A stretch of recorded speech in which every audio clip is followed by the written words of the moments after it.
Ladies and gentlemen, good day and welcome to the Q2 and H1 FY26 earnings conference call hosted by Shriram Properties Limited.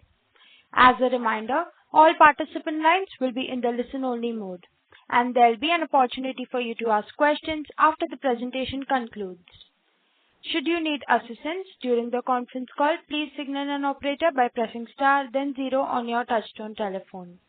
Please note that this conference is being recorded. I now hand the conference over to Mr. Murli, Chairman and Managing Director from Shriram Properties. Thank you, and over to you, sir. Thank you. Good evening, everyone, and thank you for joining us today. We are pleased to share that Q2 has been yet another encouraging quarter for Shriram Properties, with strong operational performance and sequential growth across key metrics. Despite temporary headwinds on the financial side due to regulatory transitions in Bangalore, our fundamentals remain robust, and we are confident of delivering a strong second half and achieving our full year goals. During the quarter, we achieved sales volumes of about 1.1 million square feet, up 39% quarter on quarter, valued at 685 crores, a growth of 50% sequentially. Cumulatively, for the first half, sales stood at about 2 million square feet, worth 1,126 crores, reflecting a 19% year-on-year increase. In terms of business development, FY26 has been a productive year so far. We added 5 new projects with an aggregate development potential of 2.3 million square feet and a GDV of 2,350 crores. We are also at advanced stages of finalizing additional projects with over 6 million square feet of potential in the second half, providing healthy visibility for growth ahead. Looking forward with multiple launches lined up and regulatory issue behind us, we expect a strong rebound in H2, driven by project completions and revenue recognition. Our priorities remain on accelerating execution, driving cash flow generation, and unlocking value from our growth portfolio.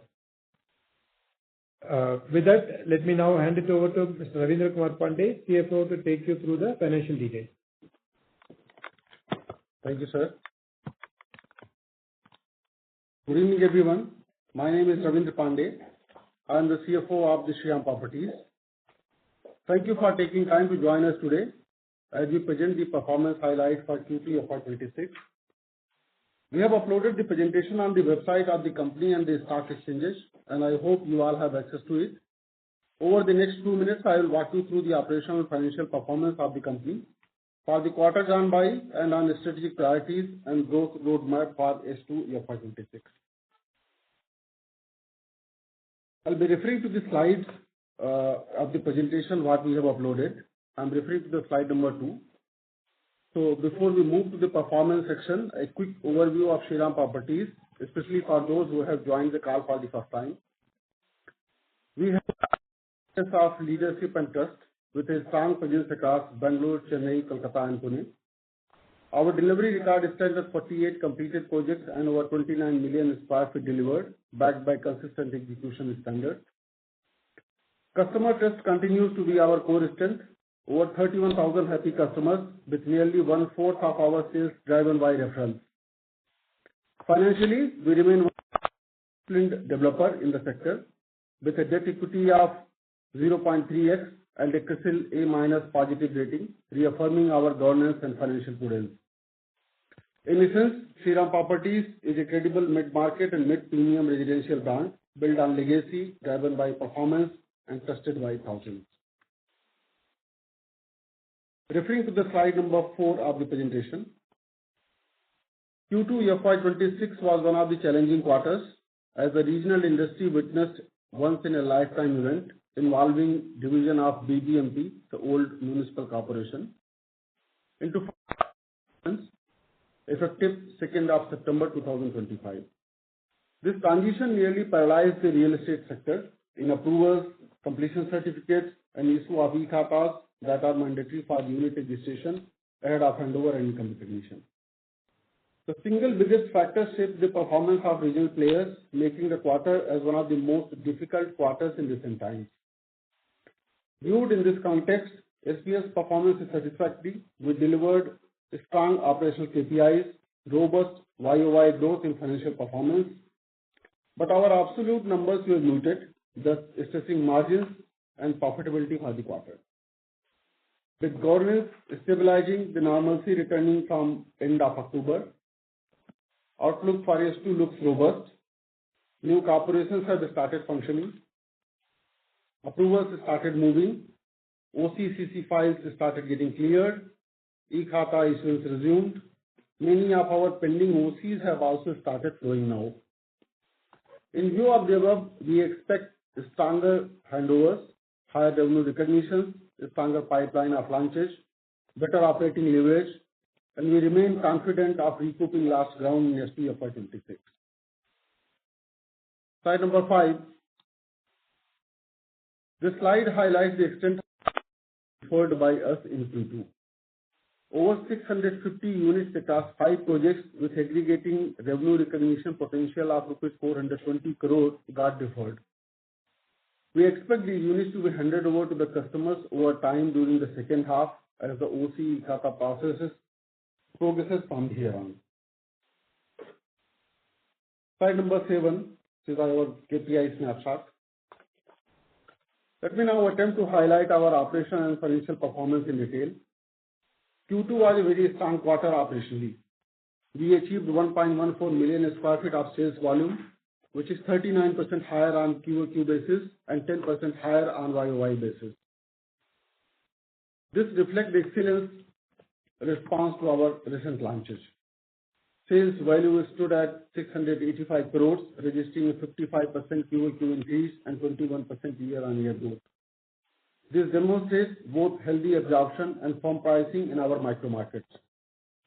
Collections improved to 388 crores, growing 15% QoQ and 7% YoY. This is satisfactory considering delays in OCCC and registrations. We handed over 764 units in Q2, up 3% QoQ and up 30% YoY. Nearly 56% of these handovers were in JV projects, which strengthened execution momentum, although had limited impact on the top line. Overall, Q2 reflects a strong operational resilience and customer confidence, even in a disrupted regulatory environment. Looking at the first half of the year, H1 sales volume was 1.96 million square feet, up 13% year-on-year, showing sustained market traction. Also, it reflects 40% of our annual sales target.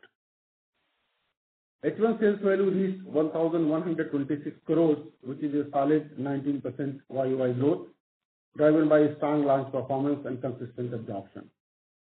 H1 collections were 725 crores, growing 6% YoY. H1 handovers stood at 1,504 units, representing 34% YoY increase. With OCs flowing now and E-Khata issuance resuming post-October, we expect significantly higher handovers and robust revenue recognition in this team. Slide number 8. Despite regulatory disruptions, we delivered a satisfactory financial performance. Revenues stood at rupees 229 crores, reflecting 48% YoY increase. Gross profit at rupees 61 crores, growing 34% YoY, with gross margins remaining healthy and consistent at over 30%.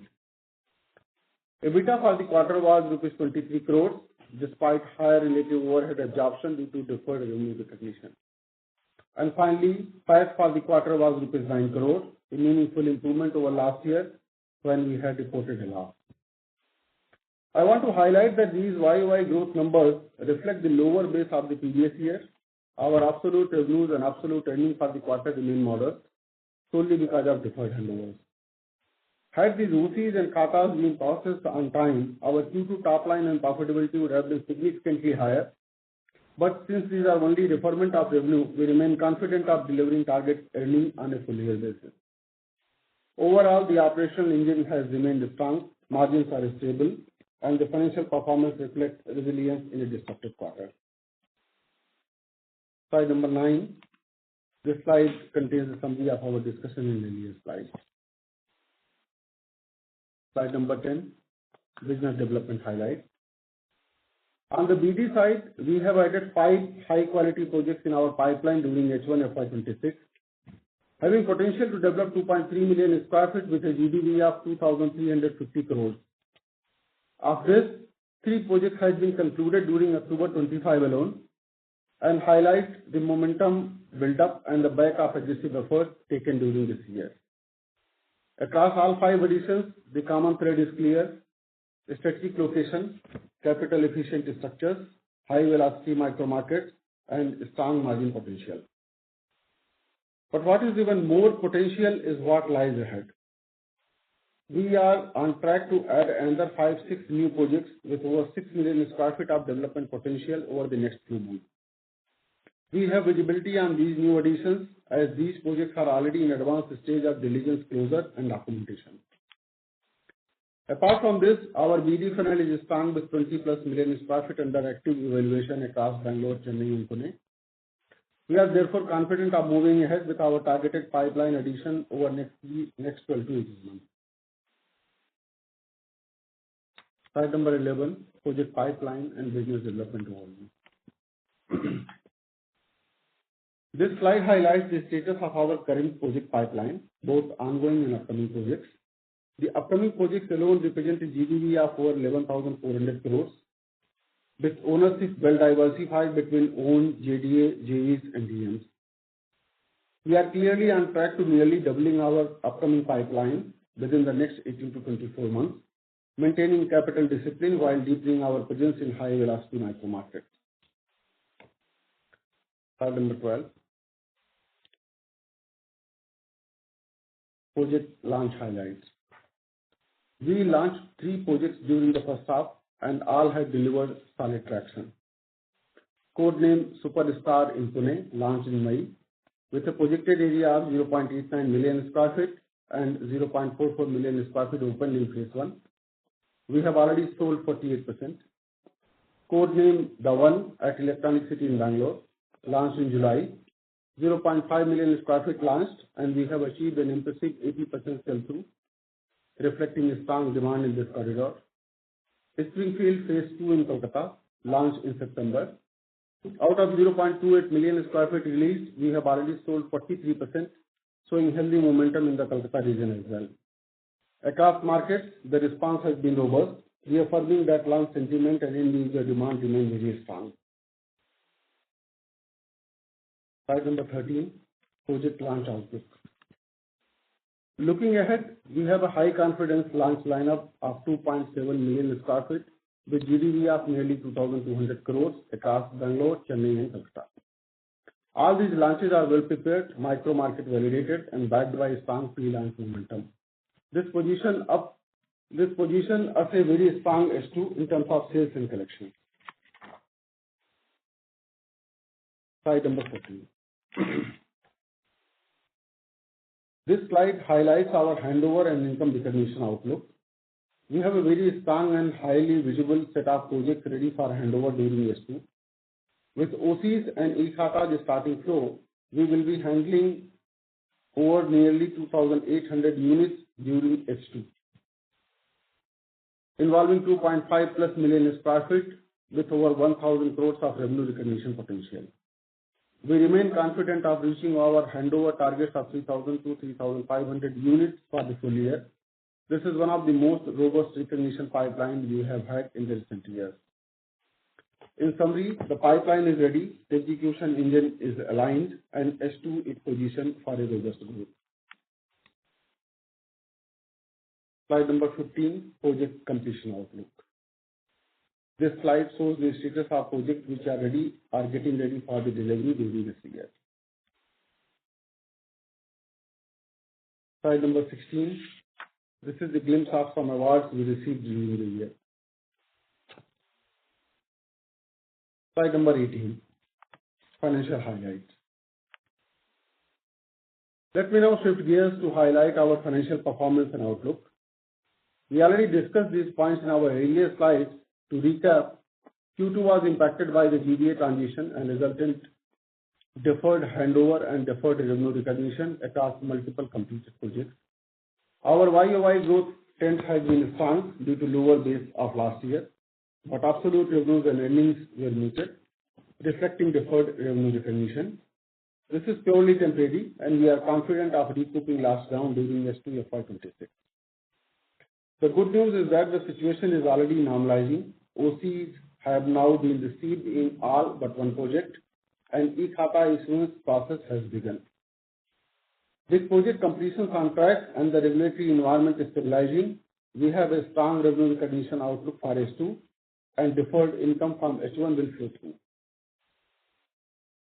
Slide number 19, financial highlights. Let me summarize the financials. Q2 operating revenues have grown 49% YOY to rupees 220.5 crores, while total revenues has grown 48% YOY to rupees 229 crores. Strong growth trends reflect lower base of last year when we suffered on initial teething issues with introduction of e-Khata in Bangalore last year. Q2 EBITDA remained healthy at 23.3 crores, up 73%, and our interest charges have dropped by 19% YOY to rupees 22 crores. Consequently, we recorded net profit of rupees 8.6 crores against negative net profit last year. The muted quarterly earnings is solely on account of reduced revenue base, as our gross margins have remained stable. However, on a half-year basis, our performance is satisfactory. H1 operating revenue grew 33% YOY to 475 crores, and total revenues grew 34%. H1 gross profit is rupees 143 crores, up 53% YOY.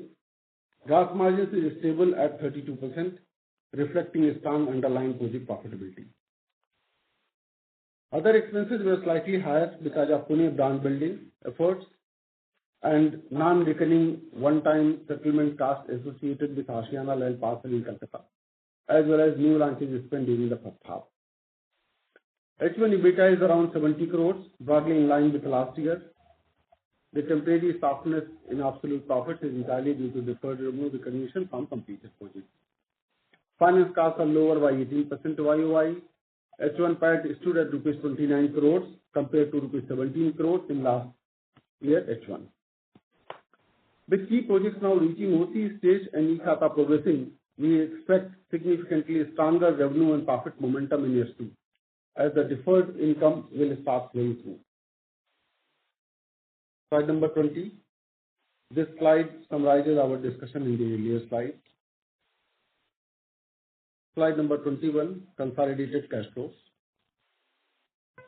On cash flows, we have maintained strong discipline through a disrupted quarter. Operating inflows improved year-on-year with rupees 264 crores collected in Q2 and rupees 485 crores in H1, despite the delays in registration. As handover picks up in H2, this number will strengthen further. Construction and launch spending continued as planned, and we still delivered a positive operating cash flow of rupees 52 crores in Q2. We also generated 99 crores of net free cash flows in Q2, even after investing rupees 68 crores into new BD projects. For H1, we have invested rupees 143 crores into new acquisitions, fully aligned with our pipeline expansion strategy. Our closing cash balances stand at rupees 286 crores, giving us ample liquidity to support ongoing construction and capture BD opportunities as the market stabilizes. Overall, cash flow remains healthy, well managed, and positioned to accelerate as milestone collections strengthens in H2. Slide number 22, debt profile. Our balance sheet continues to remain very strong. Net debt stands at rupees 407 crores, and our net debt to equity is only 0.29x, well within our comfort range and healthier than last year. Our cost of debt has steadily reduced to 11.1%. We continue to enjoy A- positive outlook rating from CRISIL, reaffirming our credit strength. Overall, we have a robust balance sheet, ample funding capacity, and the strength to support our growth pipeline confidently. Slide number 24, business outlook. With the new GBA organization stabilizing and approvals flowing, we see a robust outlook for H2. A strong launch pipeline lined up already and on track for execution, as well as likely robust handover momentum with OCs in hand and e-Khata processes progressing already, we see significant revenue recognition lineup during H2. At 2,500+ units are getting ready for handover, with revenue recognition potential of over rupees 1,000 crores. A significant part of this will materialize in H2, thus improving our outlook for the full year. Overall, we thus remain confident of delivery on our FY26 targets. Also, as emphasized, development efforts on our full swing and growing momentum gives us confidence on targeted pipeline addition. This, in turn, should enable us to sustain growth momentum in the coming years. Slide number 25. This is the guidance given for FY26, and we remain confident of achieving the same. Slide number 26, Mission 1234. Our mission for delivering significant value for our shareholders by FY28 remains fully intact. As of September 25, we have 9.8 million square feet of area pending revenue recognition, and it represents a potential revenue of over 5,000+ crores over the next 3 years. This should provide significant boost to earnings and move us towards the mission target comfortably. Meanwhile, on the supply side, to deliver the mission, we need about 30-35 million square feet over the next 3 years. We already have 22.4 million square feet visible today, and we are adding another 15-20 million square feet over the next 12 to 18 months. So our growth engine is fully aligned, our supply is secured, and we are firmly on track to deliver mission 1234. To summarize before I end the presentation, despite the temporary regulatory disruptions in Bangalore, we have maintained strong momentum in sales, collection, and project execution. With the GBA transition stabilizing and e-Khata issues largely behind us, we are entering S2 on a very solid footing. Our launch pipeline is strong, our balance sheet is healthy, and demand across key market remains robust. We are confident of delivering a strong rebound in S2 and staying firmly on course towards our FY28 growth mission. Thank you all for your continued trust and support. I now hand over call back to the operator. Myself, along with CEO and CMD, will be glad to answer all your queries. Thank you. Thank you very much. We will now begin the question and answer session.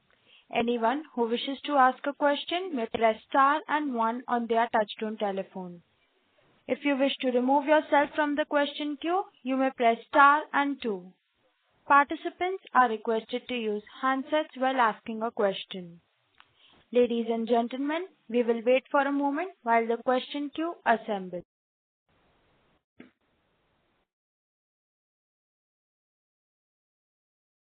The first question comes from the line of Divarkar from Prudent Equity. Please go ahead. Yes. Hello, sir. Good evening. So my first question on the contingent liability pertaining to the Calcutta projects. So what is the total amount? Hello. 259 crores. This is Gopal. Yes, CEO of Shriram Property. So the contingent liability on the books is 259 crores, substantial part of which is already provided for. Okay. And sir, what are the provision we are making per quarter basis on this WP project? Currently, historically, it used to be around 5 crore per quarter. Since we are almost at the fag end of the provision, we are during this quarter Q2 FY26, we have provided 1.7 crores. On a half-yearly basis, we have provided 3.2 crores as compared to 16 crore for the previous year. 16 crore for. We are at the fag end of the process, and we also believe we should have a resolution on the ongoing discussions fairly soon, and therefore we see this whole provision disappearing in the coming quarters, hopefully during this year itself. Yes. So, sir, this case is pending in High Court, right? High Court of West Bengal. Yes. Right. So when will be the next hearing of the same? You will hear from us very soon on this. Okay. Okay. And sir, one more question. Basically, we are tracking your company from last 3-4 years. So I remember, in I think 23-24, we used to give guidance of 10% PAT margin around. That would be around 100 crore PAT. But it's been 3-4 years, and we have not touched even 80-85 CR. So how do you plan to reach 100 crore PAT or 1,000 crore revenue and 100 crore 10% PAT margin company? So as you are aware, we are working towards similar margins, and don't know how you reach 100 crore on the past turnover, but I'm happy to take that question separately. But on an overall basis, over the last few years, we have been in the mid-20s EBITDA margin, which is what we have consistently guided the market. And we've always said that we'll be in the 9-11% at the PBT level. And FY25, our PAT margin was about 8%, 77 crore on overall revenue recognition of about 816 crores. So we are on the path. In this year, hopefully we will reach the 1,000 odd crore, that revenue that you talked about. We should hopefully exceed that number this year as we guided at the beginning of the year. And that should actually translate into the margin profitability level that you envisaged or you alluded to in the call just now. Yes, yeah, sir, sir, but revenue delay is kind of a normal, I think in Q4 it happened also that we were not able to book some revenue, and the same thing happened this quarter. So why, I know, for real estate company, this is quite normal, the delay in OC. But for us, it happens in very continuous fashion. I mean, in last... Facts are incorrect. No, let me correct you. The facts are incorrect. Last year, Q1, we had this. Q4 was a bumper quarter, as you may have. If you are tracking it for 3-4 years, you would be knowing that. Q2 last year was the introduction of e-Khata, and entire real estate sector in Bengaluru, Karnataka suffered. We did as well. That's what Mr. Pandey alluded to when we talked about a lower base of last year. And as you are perhaps aware, the BBMP, which is a regulatory municipal corporation in Bangalore, like in Mumbai, has got divided into 5 pieces from effective 3rd of September. And there has been a complete stoppage or lack of progress in any front. And if you're tracking the real estate sector and you would track the real estate players in Bangalore, you would see that Be it Brigade, everybody's revenue recognition, earnings and margins, if you see, all of them would have gone through the difficulty during Q2 because the macro environment. Like in any other sector, the sector also goes through quarter-to-quarter volatility. At the end of the year, at the end, what matters is, are we delivering consistently and are we progressing? If you look at over the last 3 to 4 years, our earnings have moved. As you would probably remember, when if you are saying you're tracking from 22, we were about 18-19 crores of PAT. We have moved up all the way to 77-78 crores of profit and a margin of about 8% now. And we are working towards stabilizing the margin at around 10% at the PAT level. Yes. Okay, sir. Sir, I just would like to know, in our inventory, there is around 2,600 crores. So can you just give me a split of finished, what is the finished good and the work in progress in this? Sir, you can repeat the question? Sir, in inventory, we have around 2,600 crore. So what will be the finished inventory on, and what will be the work in progress in this? So just to clarify, we have a very insignificant part of finished goods inventory in our books. All the inventory in the balance sheet, what you see is all work in progress projects. Completed projects receiving OC, maybe the transient part would be there. As you can see from the slide here, the value of projects that have received or pending OC as of 30th September, and those have come through, is about 300 crores, as you can see in slide number 15, first 4 rows.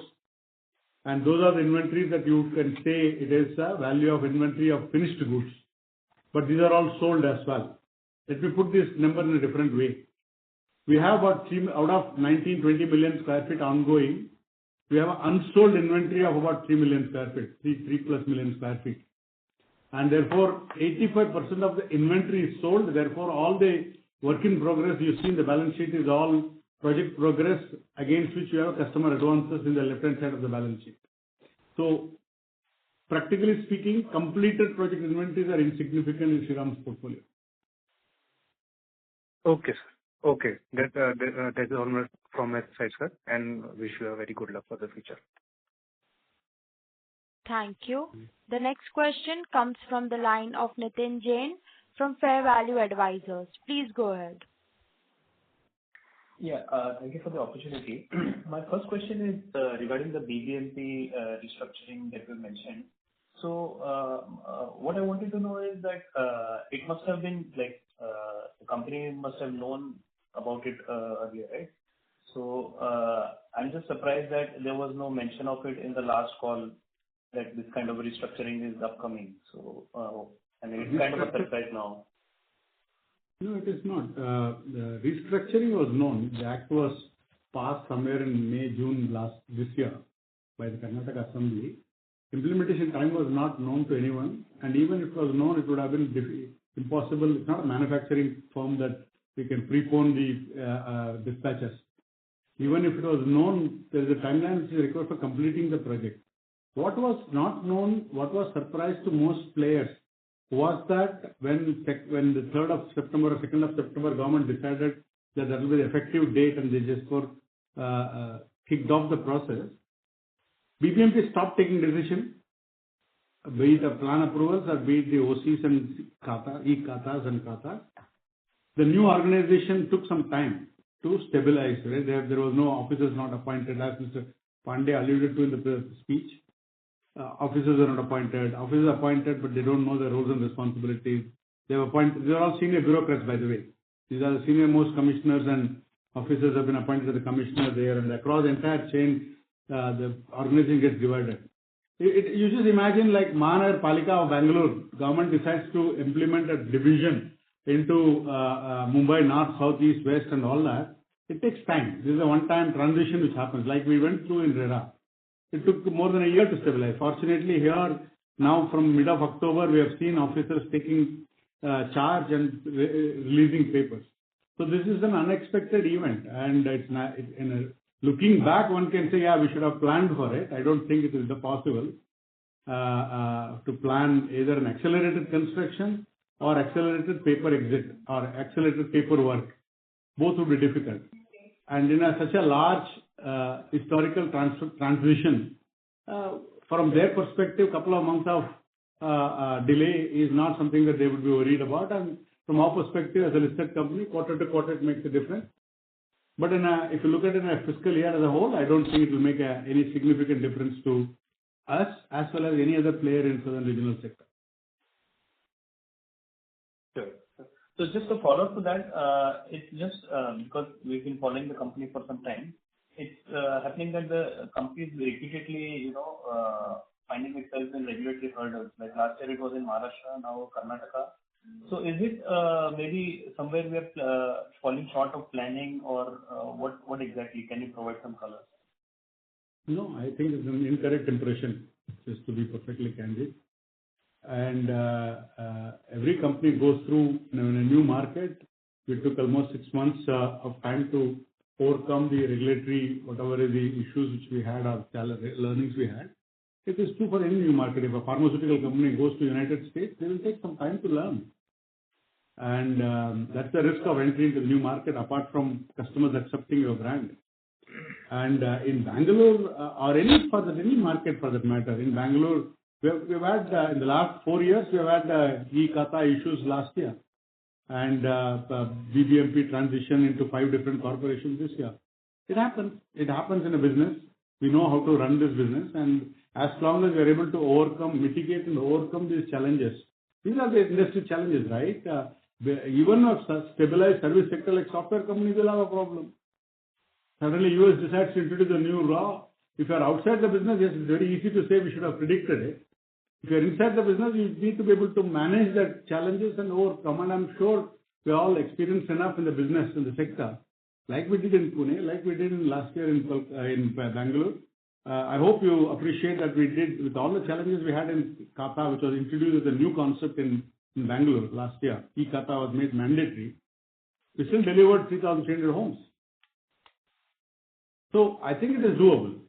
Yes, there will always be some quarter. It is not FMCG business that every quarter will run exactly as smooth as the previous month and previous quarter.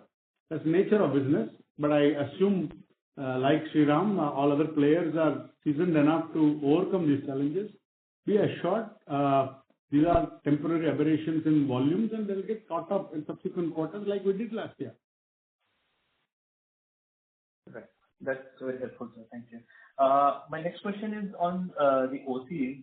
So you mentioned that the OCs were delayed and the collection growth was slow correspondingly. However, the handover growth was pretty good. So how do we reconcile the two, like collection growth being slow but handover was good? No, handover growth is not that robust. It should have been much higher. These are the projects that we have got OCs and the Tatas, they were all OCs were received, handovers were being given, therefore customer had to pay full money. Registration could not happen because of Tata or other issues which we faced last year. Like for example, Q4, 1,200 homes were handed over. At that time, we did say that we have some more units to catch up. That is what is going to feed us the handovers in Q1 and Q2 till the new projects get completed. That's exactly what is happening.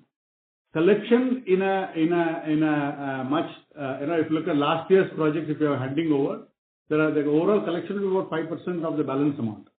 When you launch new projects and when some of these handovers happen in large volume, that's when the collection growth can gain further momentum. If you look at the overall collections for the whole 6 months, and it is not a big drop, or basically I'm looking at 725 crores of collection, a 6% growth as compared to your overall handovers is about 1,500 units, 34%. I understand where you are coming from, and it's fundamentally it's a combination of 3 factors. One, the mix of units that you hand over.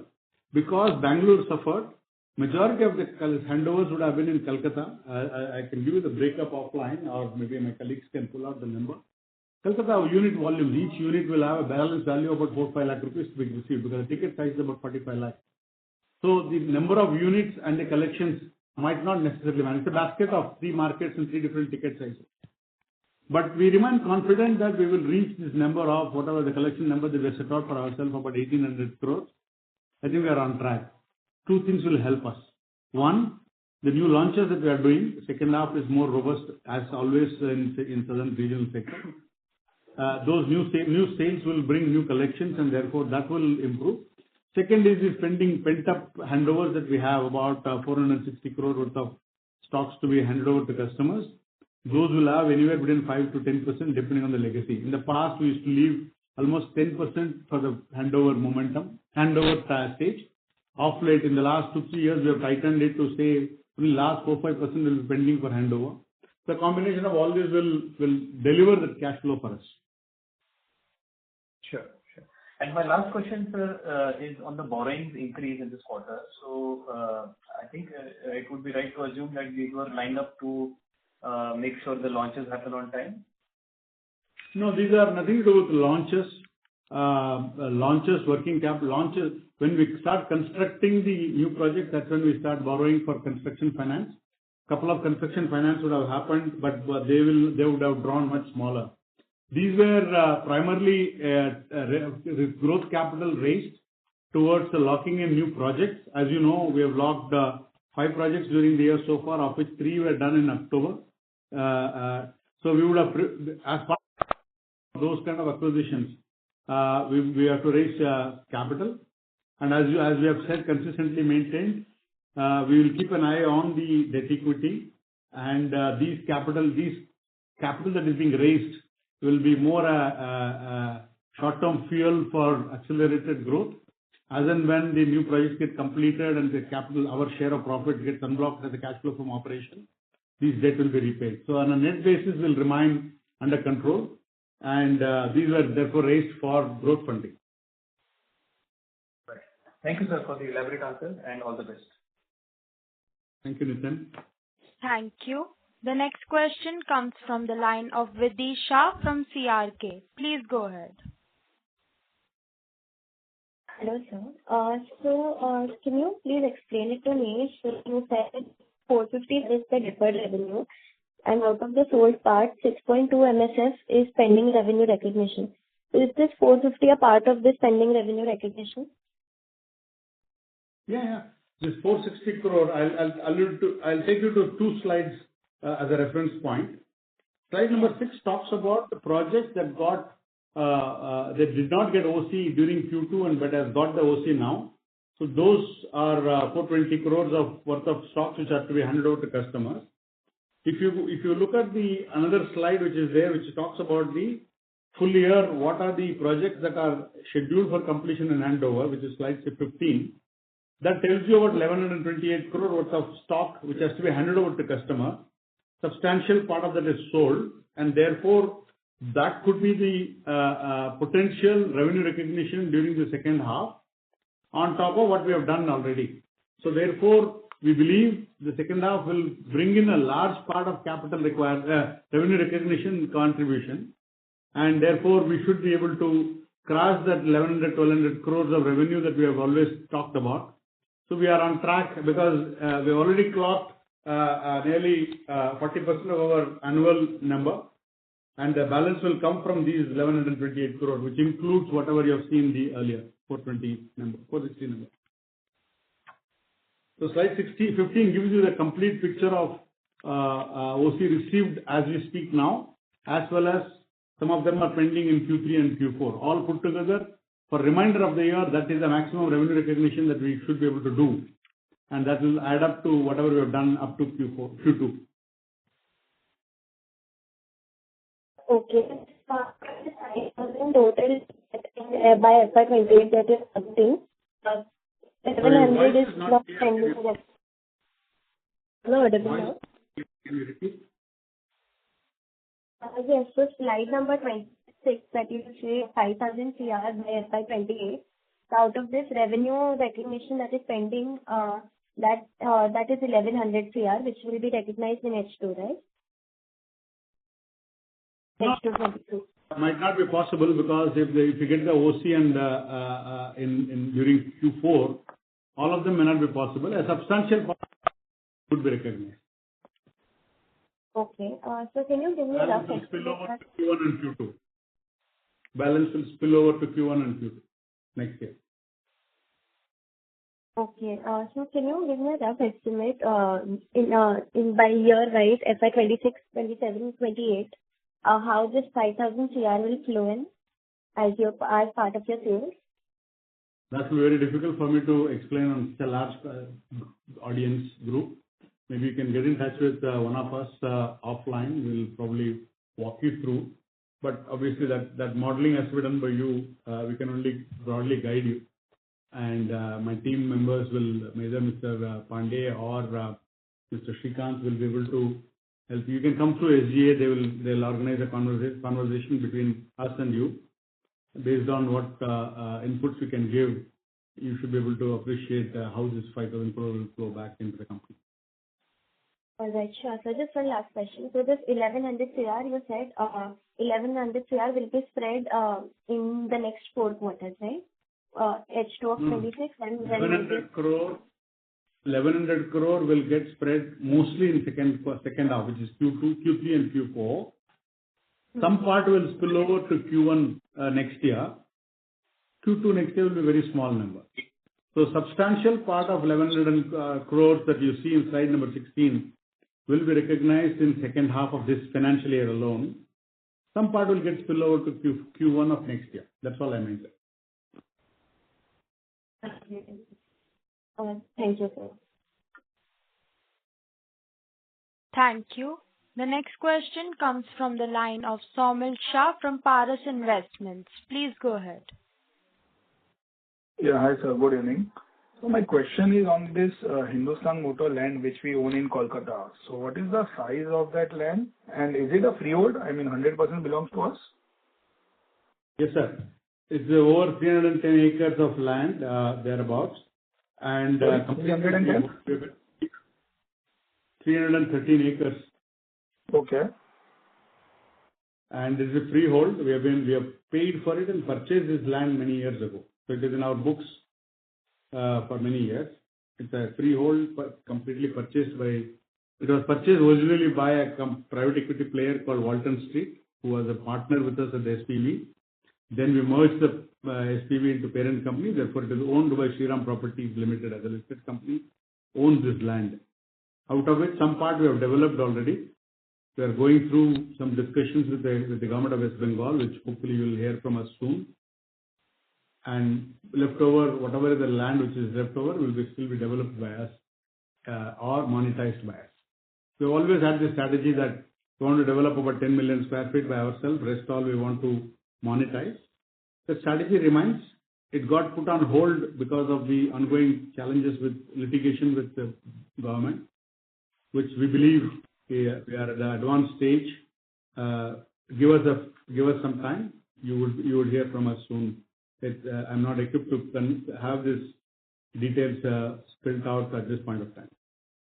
Okay. And if I may know, what could be the price per acre of this land? It's very difficult to comment. You go through sub-registrar records, it is anywhere between 3.5-4 crores to all the way to 6 crores. That's the public record available. 3.5 to 6 crores. Oh. Yes. Okay. So this 300 acres. Okay. So I think 1,200 to 1,500 crores for this land, approx. May not be attributable to Shriram because out of the 315 acres, we have utilized about 40 for development. It's a large parcel, so there are a lot of water bodies that have to be maintained.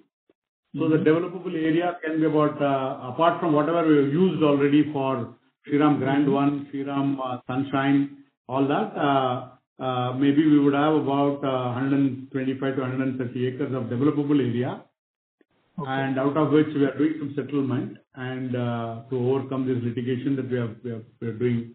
We have been facing the litigation. We took the government to the court for non-compete fee.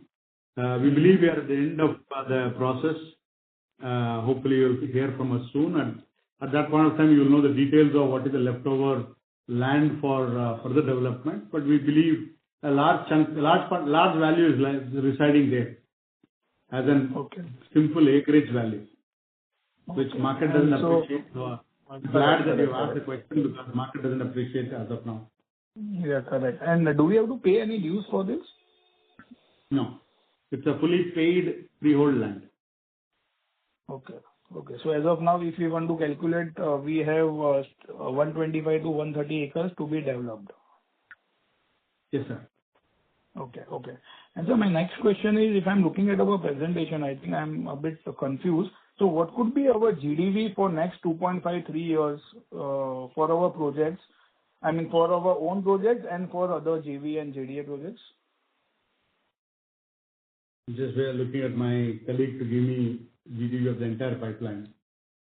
The ongoing we have, but he'll give you. Just I'm talking about maybe till FY28. So what could be the total size?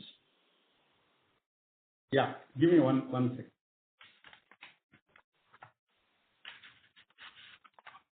So you can see slide number 11. The upcoming projects GDV is about 11,470 crores. 1 second, sir. Nearly half of it is own, or 5,000 crores is our own. Okay. Upcoming. This is different from another slide which talks about ongoing project value. Mm-hmm. This is GDV of upcoming projects, which is the 18. This I understood. I am just talking about till FY28. So whatever is going to be developed, I wanted that. Substantial part of this will be launched before 28. Because we don't have a land bank. We don't buy, other than Kolkata, we don't have any land bank in the balance sheet. It's all raw material that we acquire. We acquire the land, put through the approvals, and we launch it. So these lands that we have, a substantial part of it will get launched by FY28. Okay. So if I were to summarize, if I wanted to calculate your profits for next 2-3 years, So, I mean, till FY28, so can it be 550 to 600 crores if I want to add for 3 years? Cumulative? Cumulative for 3 years? Yeah, cumulative 550 to 600 crores for next 2.5 years. Cumulative would be possible, but not annual profit. No, of course. Cumulative for next 2.5 years. Yeah, that's possible, right? Yeah, cumulative is possible. Okay, fine. That's it from my side. Thank you and all the best. Thank you, Samuel. Thank you. A reminder to all the participants that you may press star and one to ask a question. The next question comes from the line of Raj Mehta from Raj Mehta and Associates. Please go ahead. Yeah, thank you for giving me the opportunity.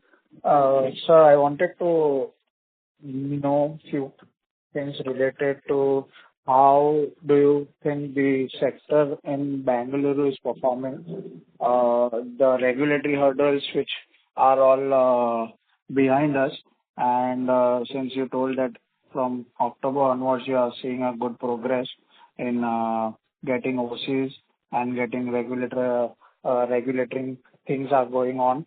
I wanted to know how is the sector as a whole in Bangalore specific is performing, and whether we are facing any challenges with respect to construction or with respect to any demand, and we are getting a good amount of response and we are able to increase or maintain the margin which we supposed to have. Yeah, it's a good question. As I alluded to earlier, some interruptions will keep happening. Nice levels will also be there from US recession, what is happening on the impact on software sector and therefore demand, all that will be there. If I see the on-ground feel, right, there are certain things are economic times view. Some feelings are. If I give you an on-ground reality check that we feel is going on in the market is doing very well. The demand situation is very strong. Customer decision making is faster. I think there is enough purchasing power in the system. Some of the sectors may go through some uncertainty or surprises from time to time, but overall there is enough consumer demand available on the ground.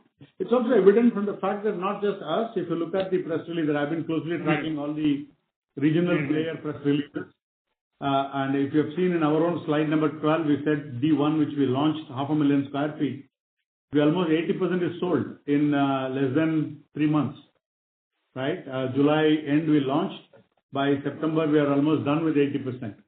So that's the level of pull which is there in the market. Therefore, market undercurrent is very strong. That is point number one.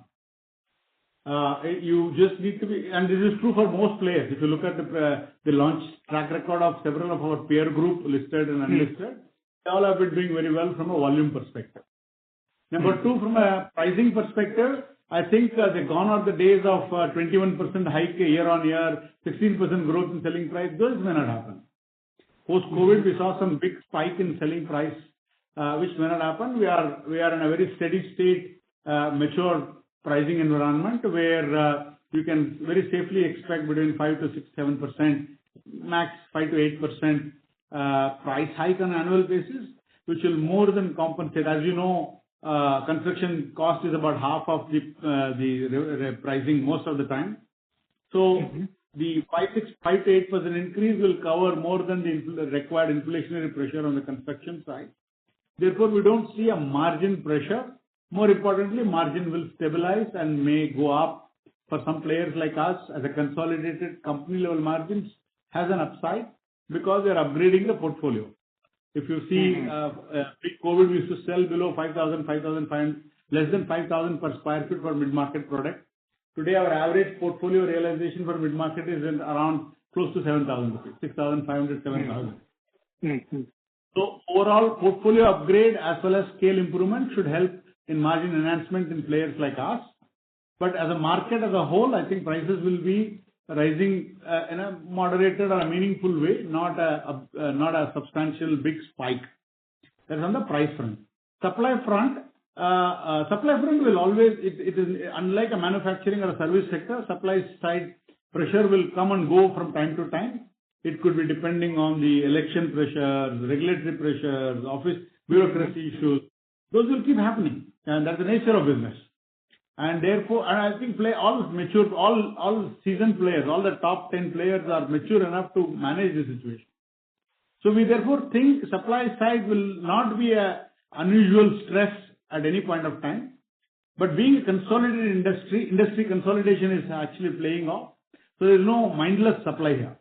So supply-driven price pressure is unlikely as we see it. But supplies will match what is going on in the market. And in certain pockets within some micro markets, supply alone can trigger new demand because they are emerging new micro markets. So overall, I think the demand supply side and the pricing side seems reasonably strong. Competitive pressures will always be there, but fortunately, it is a big part of the industry is fighting among 200, 300 players and with different objectives. I think the top 10 players now account for more than 55-56% of the organized market, or the organized residential sector. And within that, again, if you look at the top 3, top 4 players will dominate majority of the mid-market or of luxury. Each player has their own focus areas. The areas that we have a clear dominance in mid-market and mid-premium segment. And we have about 4 or 5 brand names which keep competing with. So I think competitive pressures are more structured now, if I can very crudely say. So therefore, we don't think there's undercutting and margin pressure as a result of undercutting by each other. The industry is that way is more benefiting from the consolidation which has been going on for the last 3, 4, 5 years since the era came in. That's about market dynamics. Where do we see? I think the residential sector will continue its journey for another couple of years. Mid-market should see a much more longer runway because the desire for owning larger homes is more prominent. Post-COVID, this theme came and the theme is still continuing. Therefore, I think mid-market perform reasonably well for next 3-4 years. Having said that, it's not a linear curve. It will go through its own volatility. But on a year-to-year basis or a medium-term basis, if you see, we would have seen a reasonable growth in demand situation in this city. Lastly, Bangalore, just to put this in context, why I say this reasonable growth over a long period.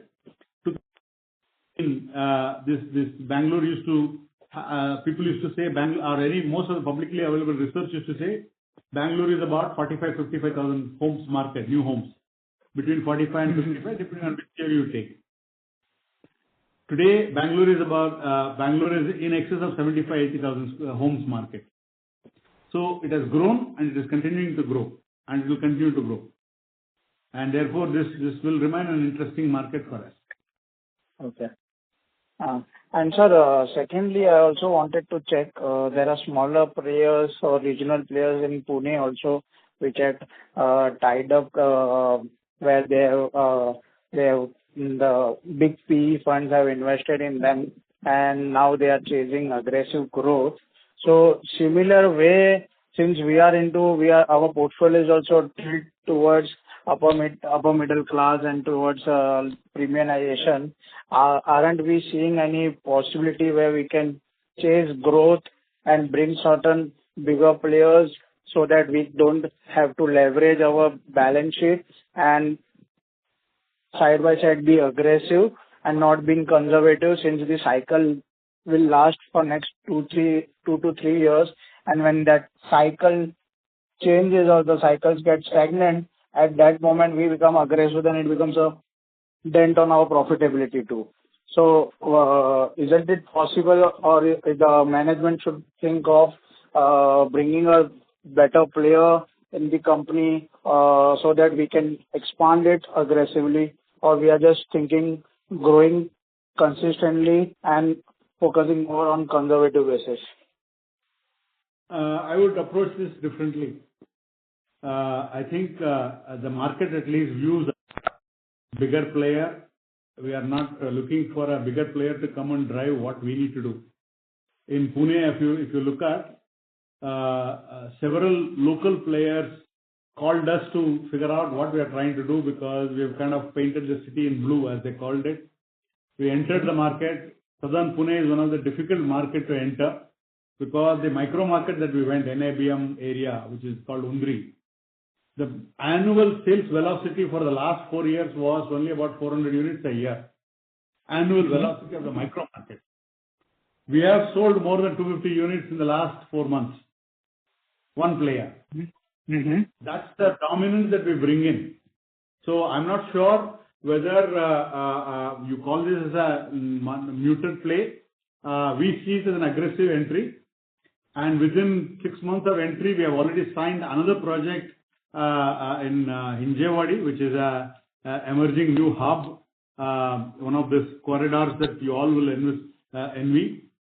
And we are also we are in the process of signing up for another large project in the other side of the city, which is another happening area. So what we are trying to expand in right markets aggressively on our own, because we believe we have the track record, we have the capability. Yes, there will always be some growth capital requirement as long as this is manageable. We cannot say we will not leverage the balance sheet as well as will not grow, right? Or if we have to grow, we have to have the capital, either bring the equity back from the investors, which we don't want to do at this point of time. Otherwise, the only other option is to lever the balance sheet to some extent, not mindlessly, and ensure that the leverage gets, it's more a bridge in terms of capital, and then operating cash flow gets used to unwind this debt. So we believe, based on very prudent, we have never grown beyond 0.3, 0.5 debt equity ever, and that will not be our comfort zone as well to cross that. And therefore, within the prudent norms of our debt equity, we should be able to raise growth capital and grow aggressively. We are not a passive player. So we believe we should be able to show the aggression and consolidate and take over, or not take over, consolidate a smaller player in us, either as a or as a DM partner, whose project we can execute, instead of we giving ourselves a large player, which I think is may not be a right strategy for us. Okay, great. And so the last question, the Bengaluru has always been a tech hub, and if you see the industry, how it is growing, the Hyderabad is becoming a new tech hub, and people are shifting it from Bengaluru to Hyderabad. So is it, as a company as a whole, are we looking, since we already have the dominance in Bengaluru market, are we looking to go to Hyderabad or some other niche markets, just how you did it in Pune?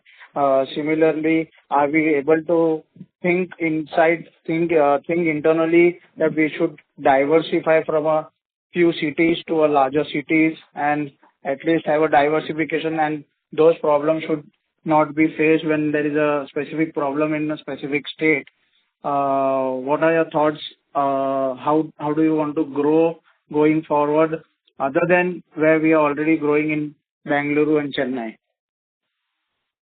So one step at a stage. Rome was not built in one day. So we will build this. We will build this over time. Today we have entered a new market called Pune, and it's a new market. When a year ago, a lot of apprehensions were there on whether Pune will treat us well, being a South Indian player, will we succeed? I think we have had a good entry, and a strong presence will mean at least 4-5 projects to be running on the ground. So let's try to assemble that first, and then we'll look for the next growth market. At this point, if you spread it too wide and too thin, and that can become a new concern for external stakeholders like yourself. And therefore, we would like to focus on generic growth coming from our existing core markets like Bangalore, Chennai, and Kolkata. We have actually expanded because we have enough evidence for accelerating our growth process there. So we are actually launching one project today like that. Like we are accelerating our activity in Kolkata. Apart from these three, we will focus on Pune as our new growth engine. Once we stabilize Pune over the next year or so, Then we'll think about whether should be Hyderabad or whether it should be Mumbai, Mumbai MMR, all that we can think about it. There are enough opportunities for credible, large brand with a proven track record, irrespective of which market you want to go. This is our belief. And therefore, we will go one step at a stage and we'll try and penetrate newer markets as we gain strength in the recently entered market of Pune.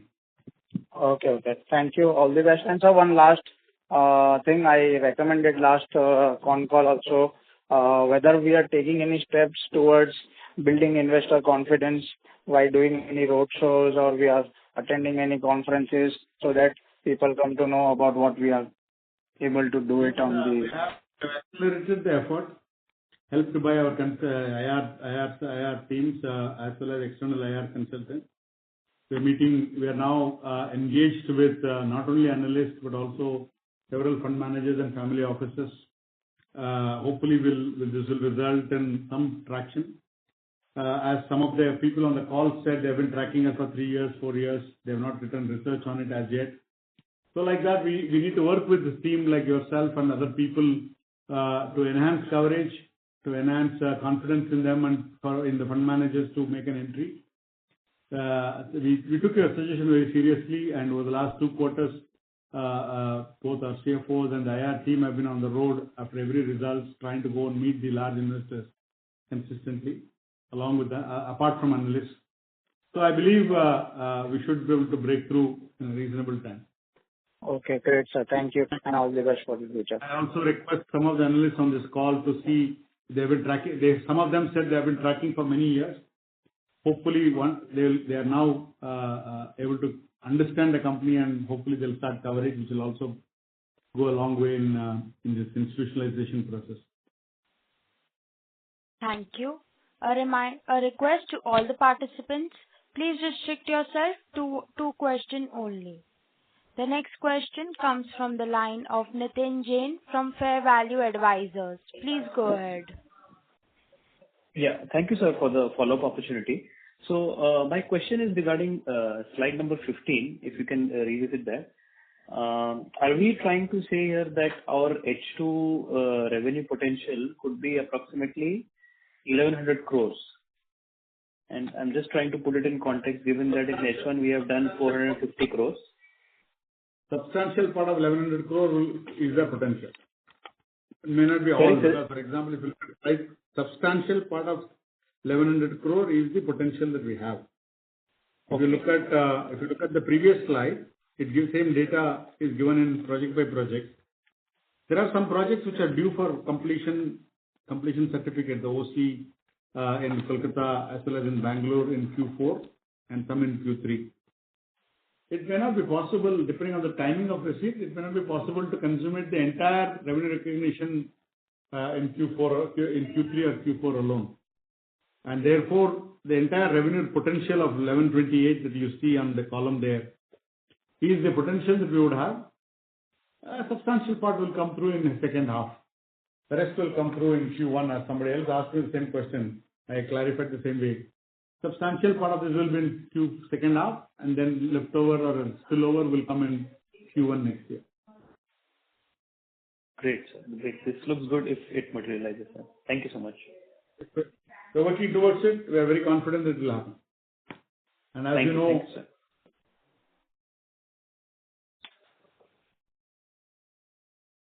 Thank you. The next question comes from the line of Vidisha from CRK. Please go ahead. Sir, just one last question. In the last quarter that you uploaded, you had said 250 to 280 CR of PAT and 2,500 to 3,000 CR of revenue. So I just wanted to confirm, is this for FY28 alone or cumulative for 26, 27 and 28? Sorry? The numbers are for FY28. Annual. 2,500 to 3,000 for FY28 alone. Yeah, the number, Vidisha? Yes, sir. Yeah, the numbers that you have pointed out is our target number, our aspirational or our mission numbers for FY28, not a cumulative number. All right. Thank you, sir. Thank you. A reminder to all the participants that you may press star and one to ask a question. As there are no further questions from the line of participants, I would now like to hand the conference over to the management for closing comments. Thank you everyone for taking your time off and joining us to hear about our performance and our outlook. We look forward to your continued support, and as I said during the call, we look forward to receiving research coverage support from some of the analysts. And we will also take our efforts towards reaching out institutional investors through the roadshows as suggested by some of you. Thank you for your inputs and suggestions and queries. We hope we answered all your queries.